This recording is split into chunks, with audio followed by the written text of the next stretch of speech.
Welcome back, everyone, to Keeping Score, your go-to pack podcast about all three major professional women's sports leagues here in the US and Canada. I'm your host, Emma Askren, alongside Dylan Heinrich. And boy, do we have a beast of a podcast episode for you guys today.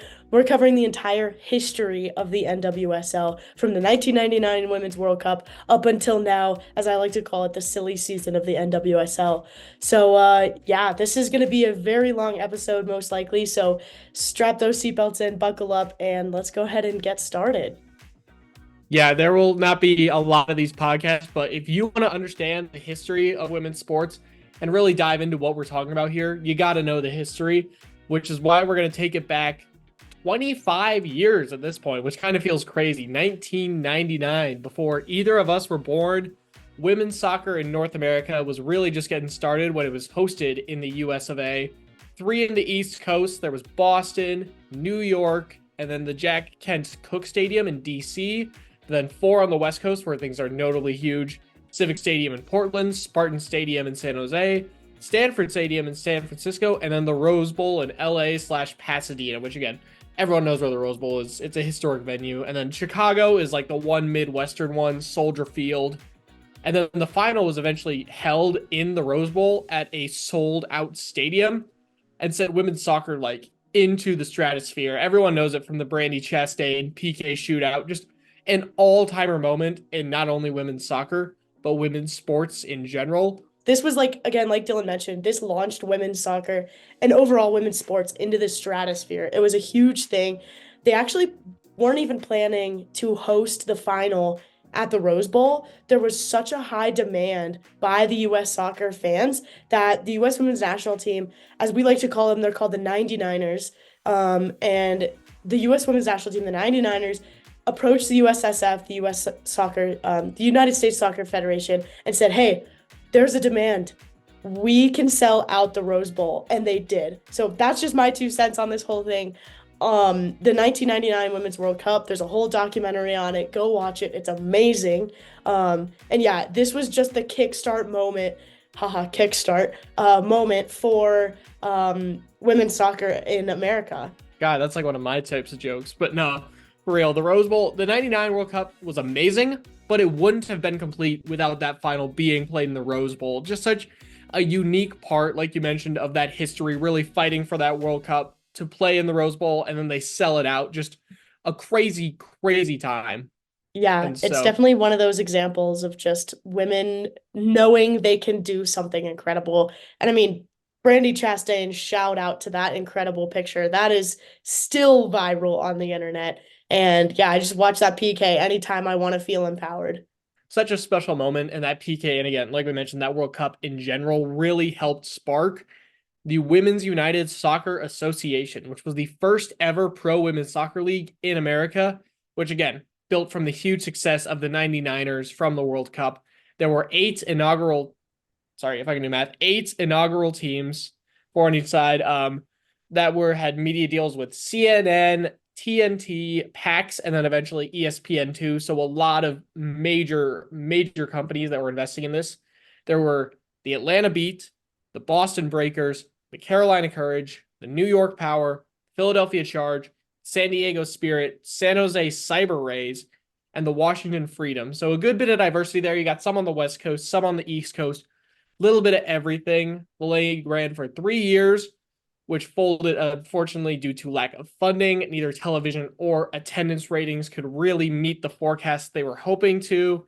And they spent their initial $40 million budget. And so even though it was planned to only last 5 years, that only lasted the end of the season, which again, little of this is on the players. Most of this came from management itself, which when you have a league that's very poorly ran, it doesn't tend to last very long. And then you look at the NWSL, which we'll talk about later, why it's been able to hang around for a while.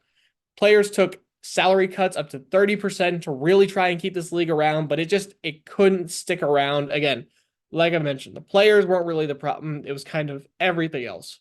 In June 2004, the WUSA held two festivals in LA and Minnesota, featuring matches between reinstated WUSA teams. They were kind of borrowing from one another, really trying to make a change and really try and garner enough support to keep this league rolling. Fortunately, couldn't get anything going. So there was no professional league from 2004 to 2007.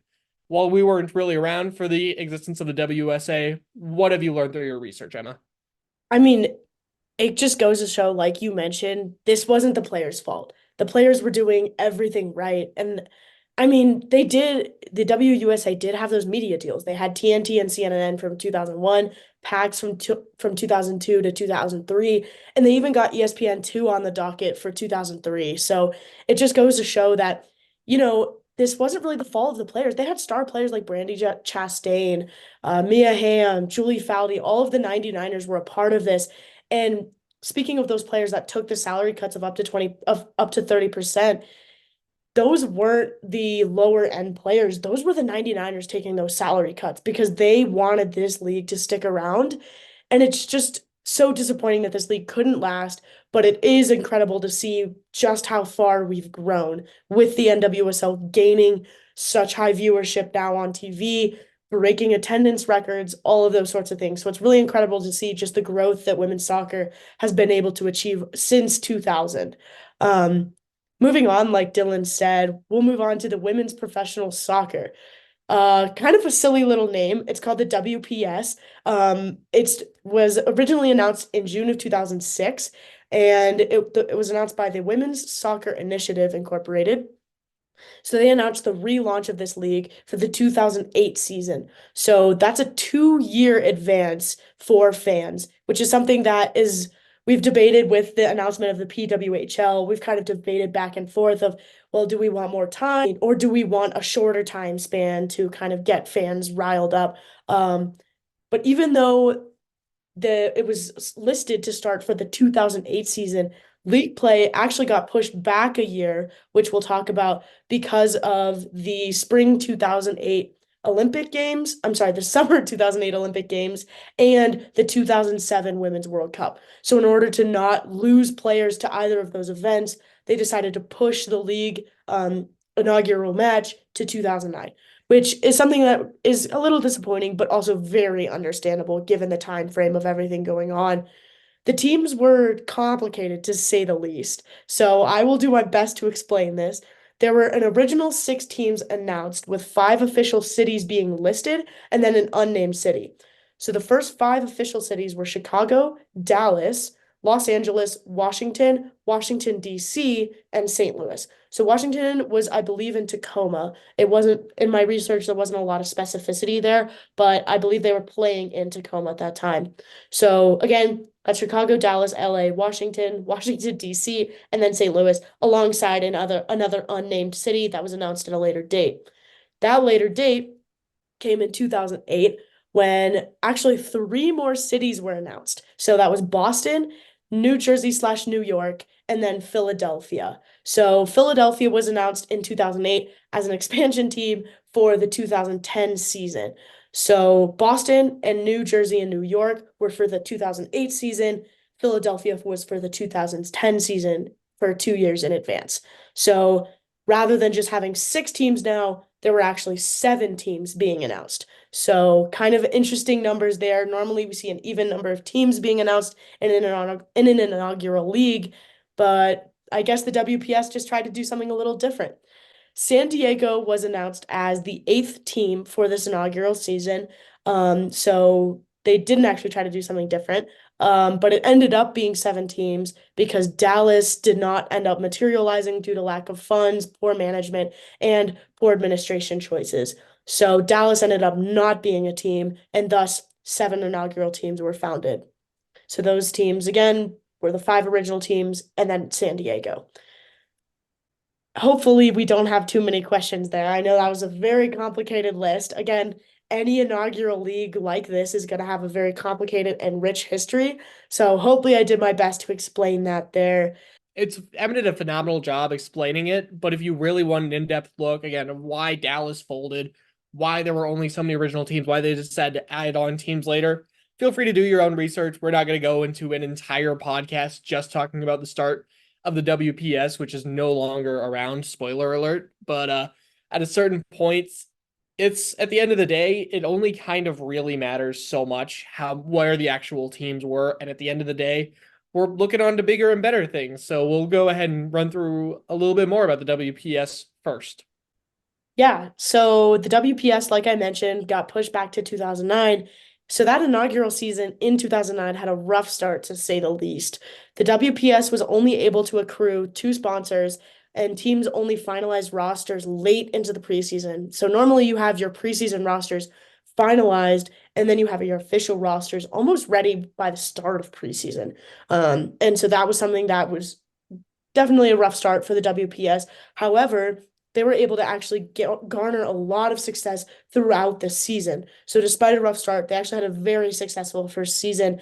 They were able to gain more sponsorships, and the first match hosted a record high of 14,000 fans in a match of the LA Soul versus the Washington Freedom game. So, you might be having a couple questions as to who these teams are. All of the teams that competed in the WPS, including expansion teams, were as follows.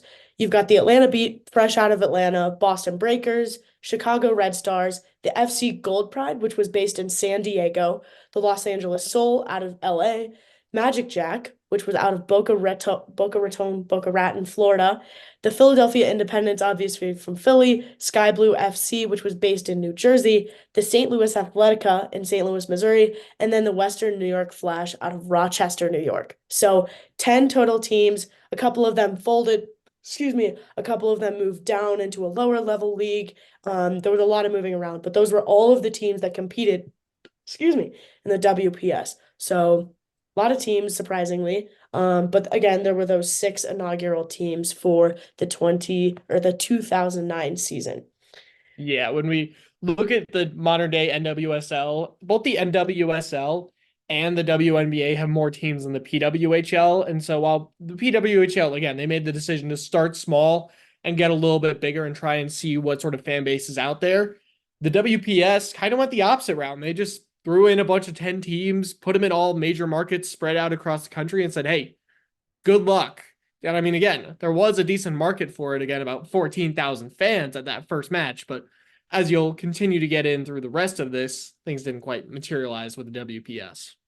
Yeah, I mean, and I think that's one of the flaws of the WPS is just how kind of haphazardly it almost they went about the founding of this league. It seemed very rushed. We'll dive into this a little bit, but Magic Jack had very poor management. There was a lot of stuff going on with the general manager, and so it was very haphazard. It was very kind of thrown together last minute.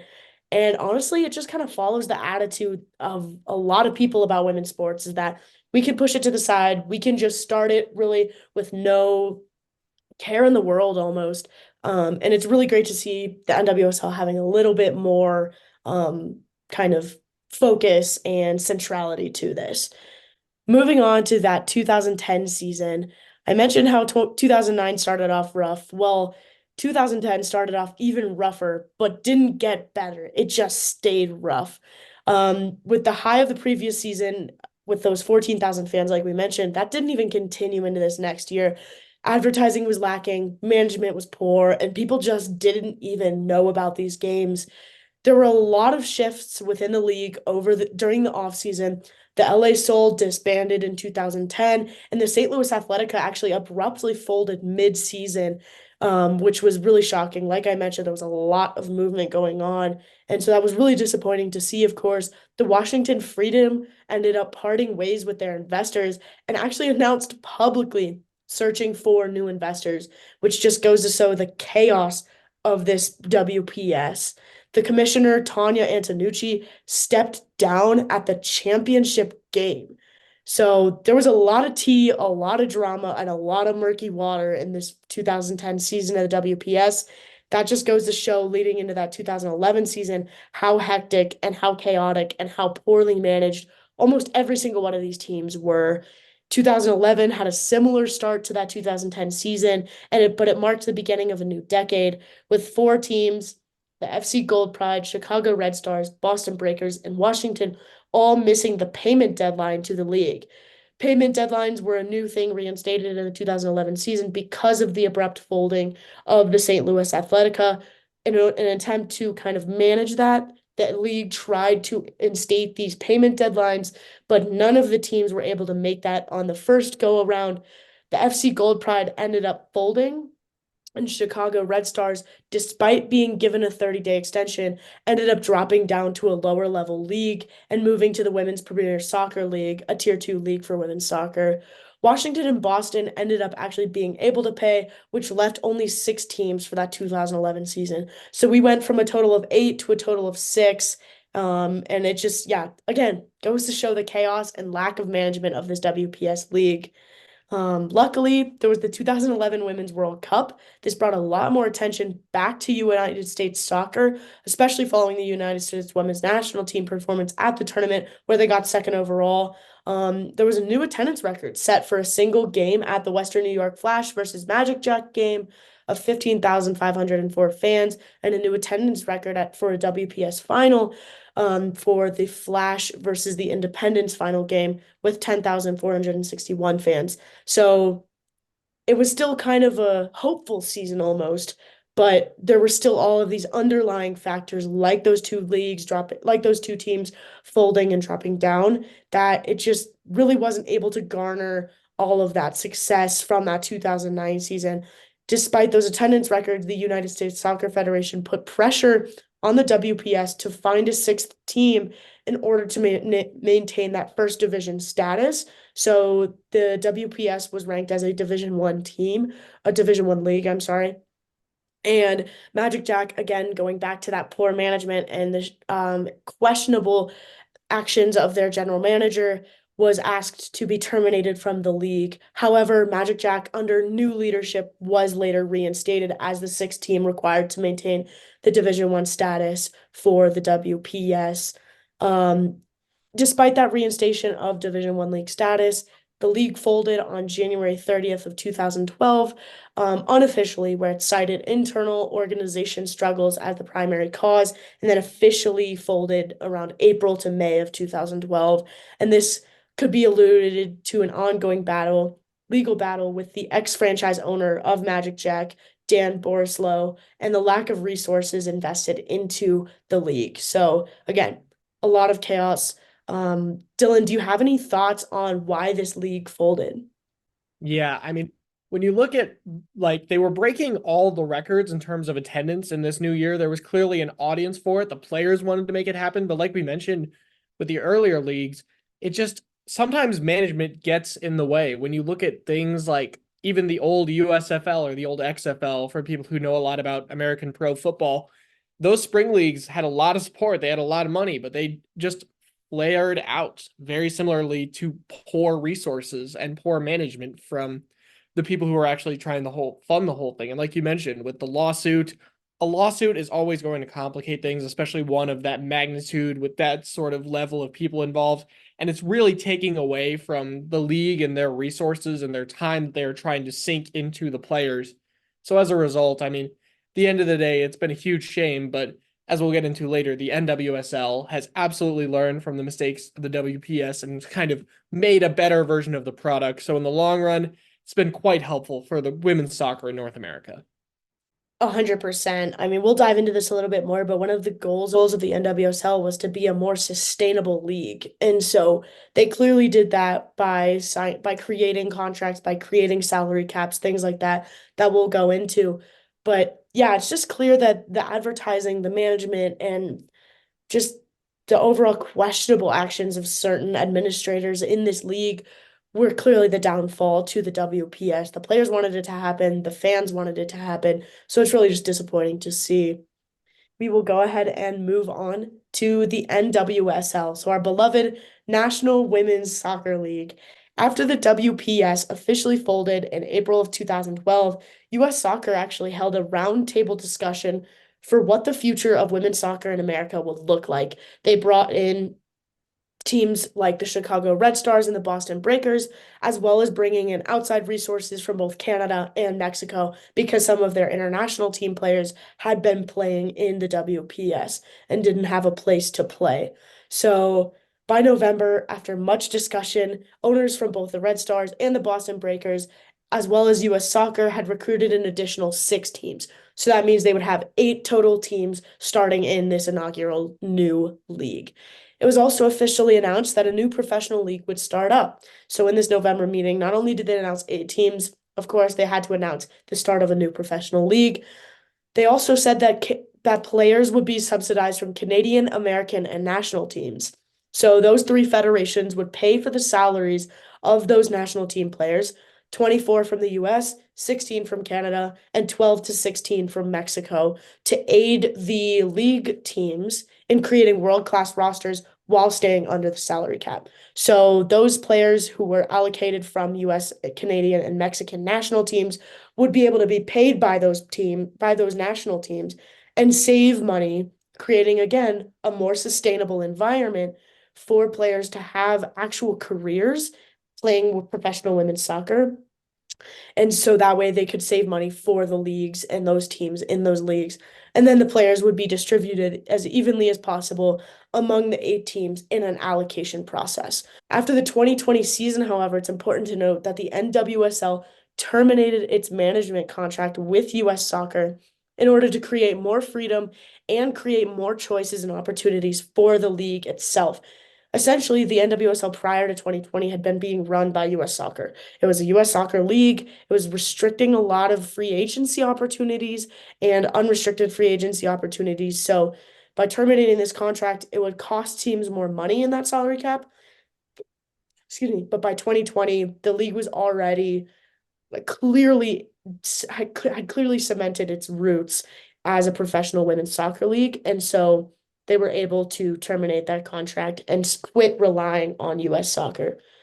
It was definitely a nice shift because again, it was important for the US soccer to actually get involved and be able to kind of come together and say, okay, we've got some of the best players in the world. Like you mentioned, they finished runner up in that 2011 World Cup final. You've got extremely talented players from Canada and Mexico who played in the WPS, who need a place to go. So they were able to bring all of this excitement together with some of the former teams like the Breakers and really just make this new coherent league. And now that it's kind of started up, it's kind of that pushing out of the nest period where it's like, okay, I was able to help the women's, yeah, the US soccer was able to kind of help push it along, but then now it's time for the NWSL to kind of fly and become its own thing. Yeah, exactly. And also, of course, the NWSL didn't really want to be associated. If you look at the time frame of 2020 and 2019, NWSL didn't really want to be associated with what US Soccer was kind of saying at this time. US Soccer was going through an equal pay lawsuit with their women's national team, and they basically said that women are inferior to men in their rebuttal to the lawsuit from the women's national team. So it's also kind of the NWSL's way of separating this toxic environment that US Soccer had created. We will take a quick break, but then we will very happily dive into sponsorships and the inaugural season of the NWSL. Stay tuned.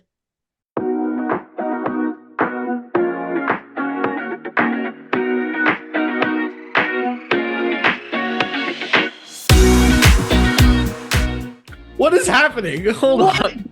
Oh my God. Dude, I didn't realize it would do that on Zoom. Okay, Apple does this thing where you can do finger signs and it does confetti. Dude. Okay, hold on. Oh, it's recording. That's so funny. Wait, I can do a thumbs down. Hold on. Thumbs down. Whoa. Oh my God. Thumbs up. Hold on to your horses. I can do a thumbs up. And then, of course, I can do confetti. Isn't that wild? 4th of July, baby. On that note, everyone, welcome back from our break. I am hopefully going to try to include that because that was hilarious. Okay, yeah, welcome back from our break, everyone. This is Keeping Score, your go-to professional women's sports podcast. We are currently talking about the inaugural sponsors for the league. So that was actually Nike. Nike was selected as the league sponsor, so they created the jerseys and the game ball for the league, which was a huge deal. Saved a bunch of money for the leagues, saved a bunch of money for the teams. Really awesome to see there. And then Cheryl Bailey was named the executive director of the NWSL. Bailey had previously served as the general manager of the United States women's soccer national team from 2007 to 2011, and she was also the which also included leading the support staff for the U.S. team during both the 2007 and 2011 Women's World Cups, as well as the 2008 Summer Olympics. So she definitely had an experience of success and honestly was an ideal executive director for this NWSL league. Who do you want running the league? You want someone who knows the product, not someone who knows business. Someone, well, obviously Cheryl Bailey knows business, shocker, but someone who knows the NWSL, who knows pro women's soccer in North America, someone who's close to the product, has met and has seen the players, seen what the fans want, see what the executives want, and so as a whole, already been a part of that sort of similar environment. So it was a pretty easy transition for Bailey to come on over. Yeah, I mean, definitely something that is she has experience with women's sports. She has experience with the US women's national team, so also US soccer, and of course she has experience with success. Three things that you definitely want to see in an inaugural executive director. So going into that first game, it was held on April 13th, 2013, where the Portland Thorns visited FC Kansas City and drew 1-1 in front of a crowd of 6,000 people. So this is no 14,000 people that the inaugural match of the WPS saw, but it was still a substantial amount of people, and these are still numbers that are higher than some leagues are getting today. So good stuff to see there, and there was obviously growth going through this first season. I mentioned both the Thorns and FC Kansas City. There were 8 inaugural teams, and those teams were as follows. There was the Boston Breakers from Boston, FC Kansas City from, of course, Kansas City, Chicago Red Stars, Portland Thorns FC, Seattle Reign FC, Sky Blue FC, which was based out of New Jersey, and Western New York Flash, which was, of course, in Rochester, New York, and then the Washington Spirit of Washington, D.C. So you've got 8 teams right there, good core movement, very solid. Unlike the WPS, there wasn't movement. There wasn't a lot of questions being asked from fans. They knew who these teams were prior to the start of this league. However, it's not an inaugural league without movement of teams, some of which have dissolved, others have switched ownership, but pretty consistently from around 2013 when the league started to 2017, teams stayed fairly similar. So up until 2017-ish, there wasn't a lot of movement. Both the Boston Breakers and FC Kansas City don't exist anymore. They only ran from, like I mentioned, 2013 to 2017. However, a new Boston team is going to be added in 2026 as an expansion team, and the Kansas City team moved to Utah, where they became the Utah Royals. So the Utah Royals, we will talk about in a little bit, but they are coming back happily for the 2024 season, I believe. So we will get into that. Again, you look at some of these old leagues, it's almost always had a Boston team. It's a major market. It's one that really champions pro sports. You look at the PWHL Boston team that's been doing so well. Northeastern hockey, we've talked about more than enough with Mueller and Kendall Coyne Schofield. So this is a city that is absolutely dying for women's sports. And it's great that they are going to have a new expansion team in 2026. And we'll be getting that team back, hopefully called the Breakers again. But hey, I'll take anything at this point. Yeah, I love the Breakers name, and I believe they have a green theme going. So kind of tying up with that PWHL green as well. It would be really cool to see. There are 3 teams that have undergone no leadership changes and no name changes. That is the Chicago Red Stars, the Portland Thorns, and the Washington Spirit. So incredible stuff to see there. Really good to see that their management and their I'm sorry, some have undergone some leadership changes, but not enough to change locations or anything like that. So no name changes and no major leadership changes and location changes. So they've been able to kind of accumulate a huge fan base for all 3 of those teams. If you look at Portland, they have arguably one of the best fan bases in the entire league. They're constantly getting over 10,000 fans at games, and they have the Portland Timbers there as well from the MLS side. So it's really, really cool to see the Thorns garner the same amount of fan base that the Timbers have as well. I want to give a shout out as well to the Chicago Red Stars because not only are they a super memorable fan base in Chicago, they have one of the coolest logos, in my opinion, using the Chicago Stars that is infamous with the city. And so as a result, they're going to gain a lot of attention. You see a lot of people walking around with Red Stars merch, and it's just such an easy way to associate Chicago with their team, the Chicago Red Stars. They haven't been able to get that much success in the past couple of years, but they're such an OG team that it's really cool to see them tie in that city branding and bring that in and kind of tie in the fan bases as well. Moving on to Seattle Reign FC. Personal bias here. I am a sucker for the Seattle Reign. They remained original until up until 2018, where they were rebranded as just Reign FC for only the 2019 season. And then in 2000, from 2020 to 2023, they were bought by Olympique Lyonnais, which owns both a men's and women's team in France. So they had plenty of funding there and were able to bring in a lot of success to this Seattle team, which you will see. And so the Olympique Lyonnais was rebranded as OL Reign from 2020 to 2023. And then they started actually playing at Lewin Field, which is both the home of the MLS Seattle Sounders and, of course, the NFL Seattle Seahawks. So seeing a women's team play in a huge men's stadium like that was really incredible to see.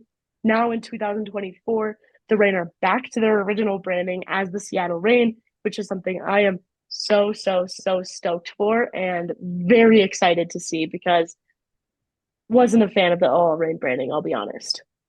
Yeah, I think it's just important to have your own type of brand. And it's Seattle. It's such an important region. Again, it's a place that relies on that sort of regional culture.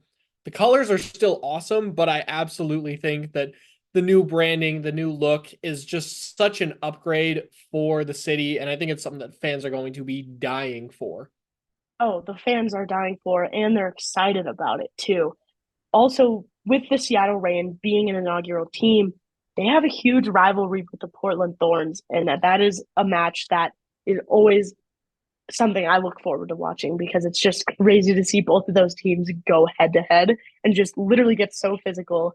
And you would think we were watching an American football game, not a football game. Let's move on to Sky Blue FC. Sky Blue remained original up until 2020, which I genuinely forgot about because I just know them as, of course, the New Jersey slash New York Gotham FC, or more commonly known as just Gotham FC. They changed that branding in 2020 and have kept it ever since. I love this. I love Gotham. I love what they did.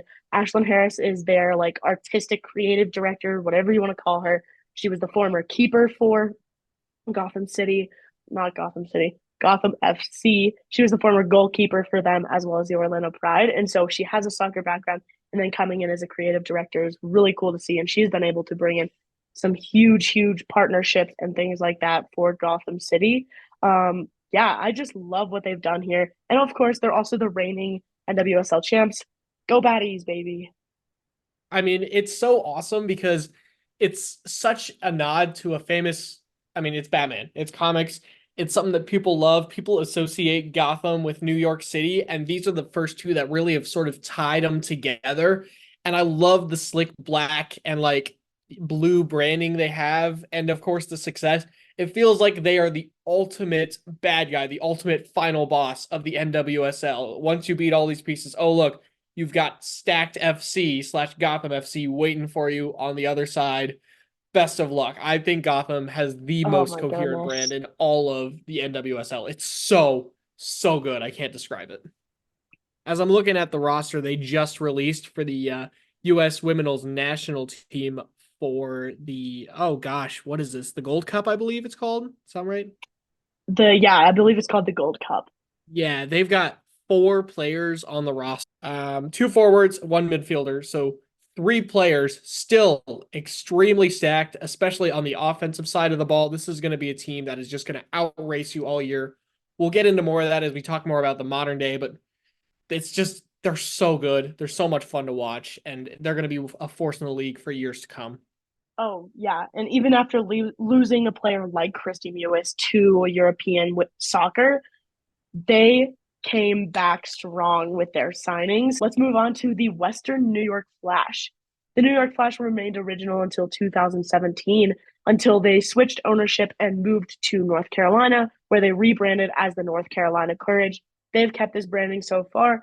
They haven't really been that successful last season, but both the New York Flash and the North Carolina Courage came with huge amounts of success.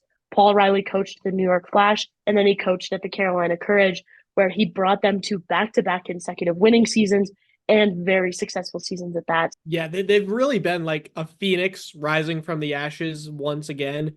You look at it, they were part of one of the first ever Women's United Soccer Association as the original Carolina Courage. So again, like I mentioned, this is a city very similar to Boston that has been clamoring for a team for a while, got it back, has had to deal with the Riley stuff, really been in the shadow, but I think that it's time for them to kind of break out, make their own name for themselves, and really move beyond this moment and start to develop and show really what this courage culture is all about. Let's move on to a team I very, very commonly forget about, the Houston Dash. Stick jerseys, they have a really awesome, vibrant orange branding, which isn't something you see very often, alongside their MLS counterparts. They did continue that orange branding. The Houston Dash were an expansion team in 2014. So literally the year after the league started, they were the first excuse me, they were the first expansion team, and they have remained this way with no changes since their inauguration. They did have a lot of success in the Challenge Cup. They ended up winning in 2020, which was something I was very shocked to see. Other than that, the Houston Dash has had very limited success. They've brought in a couple national team players here and there, but nothing really notable. So hopefully the Houston Dash are able to get their feet under them for this upcoming season and keep that table closer than we've ever seen before. So one thing we forget about Texas is how big of a soccer market it is. While usually most people think of Dallas, Fort Worth, and that superplex down there, Houston is still a massive, massive market for soccer. And I think that again, they haven't been the most successful, but this is a Houston Dash team that is very hungry, that is looking for redemption. Like you said, it's all about keeping that table close. And so I think they are going to a team that will never be an easy night in, night out. Let's move on to another team in the Orlando Pride. The Orlando Pride are in a pretty similar boat with the Houston Dash, minus the fact that they were added in 2016. Again, they haven't had too much success with their teams, but again, keeping that table close for this upcoming season, salary caps, all of those good things are mitigating the amount of distance and points on the table for this upcoming season. Yeah, they've had no league branding changes, nothing like that. Um, Nothing really notable for the Pride for me. Which is unfortunate. I will say the branding is very nice. As someone whose middle school colors were blue and purple, I'm a sucker for the color combination. I've unnaturally naturally just acquired blue and purple just in my closet just time after time. So I do think that they're very nice. The kits they put out every year are just stellar. So at the end of the day, again, you're hoping they're going to keep it close in the table. You're hoping they're going to compete to the highest level. But even if they don't, hey, you got something pretty to look at while you're watching them play. Those kits are clean. Let's talk about FC Kansas City. So, FC Kansas City has had a very interesting relationship with their fans and their teams.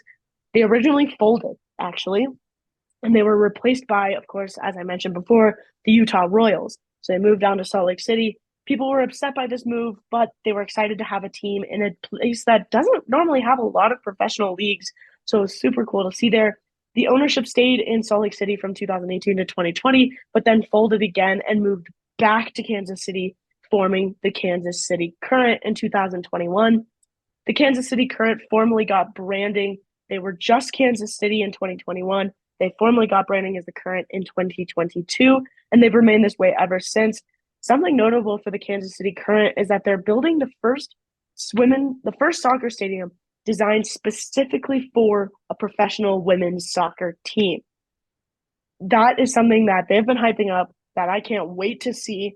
Granted, it's probably going to look like any professional women's soccer or professional soccer stadium, but the fact that it is specifically dedicated to a women's team is just incredible and a huge statement from the management at Kansas City. It's definitely one of my favorite teams. I mean, it is the closest team in proximity to me right now. Again, I'm in Missouri, about 2 hours away from KC. You see a lot of current people around. Shout out to one of our dedicated listeners, Shay Person. She's a massive KC fan. Wanted to shout her out real quick for the continued support on our Instagram. But no, I am so excited to get out to a KC Current game at some point this year. Their branding is on point. Their support for women's sports is just immaculate. And like we mentioned, St. Louis didn't quite have the best branding, didn't have the best organizational skills when they were part of the former leagues. KC has completely wiped them out of the water, at least in the NWSL. To each their own. I still love the red and the light blue. I love the Currents, and I'm still going to stay one of my favorite teams in the NWSL. You know what? I will let you have that 100%. Let's move along to the two expansion teams that were added 2 years ago. Oh my gosh, in 2022. Those two expansion teams were Angel City FC, based out of the City of Stars, Los Angeles, and San Diego Wave FC. Both teams have kept their branding for the past 2 years. And yeah, the San Diego Wave actually was doing shockingly well for an expansion team. And Angel City had an incredible comeback last year in the playoffs where they defeated Portland, which was huge, huge, huge to see in the playoffs. So Angel City and San Diego Wave are going to be somebody to look out for in this upcoming season for sure. Yeah, that SoCal area is just, again, it's another hub. They've both had original teams. It's just such a great place to play soccer, like men's or women's. You look at it, the backdrop is always so sick. It's such a nice place to play year round. Of course, they're still going to play during the summer, but training camp in January is not going to suck like it has in some other places. Just the NWSL has some of the prettiest teams I have seen in my life. It's such a cool league. At the very least, just watch them for the uniforms, for the kids, for the amazing players, of course. It's just such an amazing league, top to bottom. And as you mentioned, they're continuing to rapidly expand. We aren't even done yet. It feels like we've been talking about teams forever, but as you mentioned, they're continuing to add, they're continuing to build to the brand. Yeah, I mean, they are still continuing to grow. This year actually marks the inaugural season for two new teams. The return of the beloved Utah Royals, which our Uten fans are going to be ecstatic to see the return of. The Royals are keeping their similar branding from when they were back in Utah. So it's super awesome to see there that they're keeping that same branding and just kind of keeping a similar vibe that they had last or that they had in the previous season that they existed. And then we have Bay FC, which is based in San Jose. So both of these teams have pretty basic branding. Again, I mentioned that the Utah Royals kept their similar branding, but nothing formal has really been announced, especially on the Bay FC side. So keep an eye out on their social media for those exciting new brandings to come. I can't say I'm excited enough.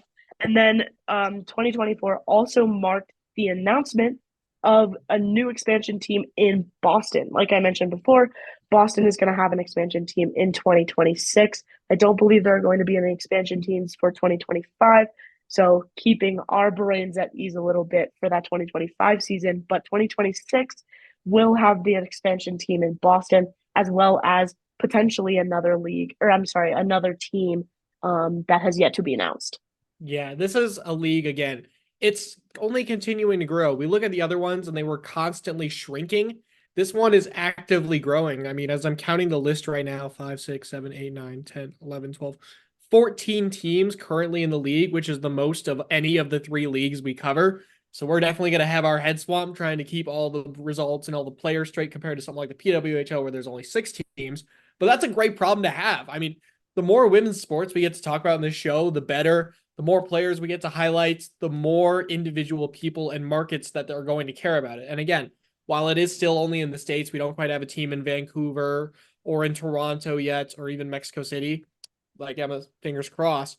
But at the end of the day, it's going from all the way from the Bay and all the way from San Diego up to New York. And so it does literally cover the nation. And it feels like, again, the only way to go is up with a new team being added. And I got a feeling that we will probably hit, if everything goes right, knock on wood, no major problems like some of these other leagues have had, that we could hit 20 to 25 teams in the next 10 years. Like you mentioned, the only way to grow is up.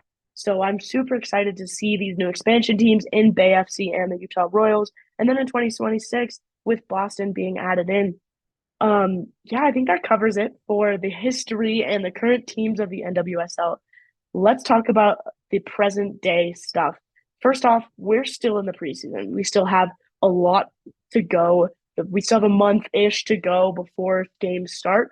Those first games that start up are going to be on March 16th, with the Thorns facing the Current in Kansas, Racing Louisville going up against the Pride at home in Louisville, the Courage facing the Dash at home, the inaugural Royals going up against the Chicago Red Stars at home for the Royals in Utah, which is going to be something exciting for them. And then Angel City going up against the new Bay FC team in a Battle of California in Los Angeles. So, really exciting stuff to see there. Let's dive into our moment of the week really quick, and then we will end this thing and get you guys on with your lives. For our moment of the week, we've talked a lot about soccer. Emma will get more to it, but I'm going to take a little bit of a breather, and we're going to go to one sport that we haven't covered at all. We're going to go to the world of swimming. And over the past week, Summer McIntosh beat Katie Ledecky in the 800 meter for the first time since 2010 during a qualifying event. I believe this is for the Olympics. I'm assuming it is. And it's just an incredible, incredible achievement from Summer McIntosh to be able to upseed Katie Ledecky. And it's also just shows how dominant Katie Ledecky has been. I believe she literally owns the top 20 results all time by the 800 meter. And McIntosh, I believe, beat her by like a whole 6 seconds. She is bringing a new world in for women's swimming. Again, you look at the passing of the baton. This happens in all sports, from Serena Williams to Coco Gauff, from oh gosh, like Mia Hamm to Megan Rapinoe, down to someone like a Sophia Smith, for example. There's, again, I didn't choose all the faces of every league. We could go through this forever, but there is always going to be a passing of the baton, and it feels like this is one of those moments for Summer McIntosh. I mean, 100%. I hope Katie Ledecky, oh my gosh, is taking it in stride. And as a swimmer myself, seeing her performance in the 2016 Olympics where she beat out her competitors by over 11 seconds, truly incredible stuff to see here from Summer McIntosh beating such a decorated veteran like Ledecky. Is the question, will has the queen fallen? That's the question. Will Summer McIntosh become the new Katie Ledecky? I think that's the question on everyone's minds, and let's see how she does at the Olympics, shall we? We shall. And one more, my moment of the week. First of all, collegiate softball is back. Hallelujah. I could not be more excited. Of course, Let's Emma is going to be go. a very close follower of CSU softball. I am personally going to be writing about Mizzou softball. Just an awesome time to be back. And I wanted to highlight by Kayla Beaver from Alabama throwing a no-hitter in the opener against Villanova in a 3-0 win. Just what a way to start your season. Like, oh, welcome, softball's back. Oh, you're out pitching for the first game, by the way. You're going to throw a no-hitter and your team's going to win. What a way to start, man. I'm just so excited for Kayla Beaver and so excited for Alabama softball and for collegiate softball as a whole. Just such a fun way to start the year.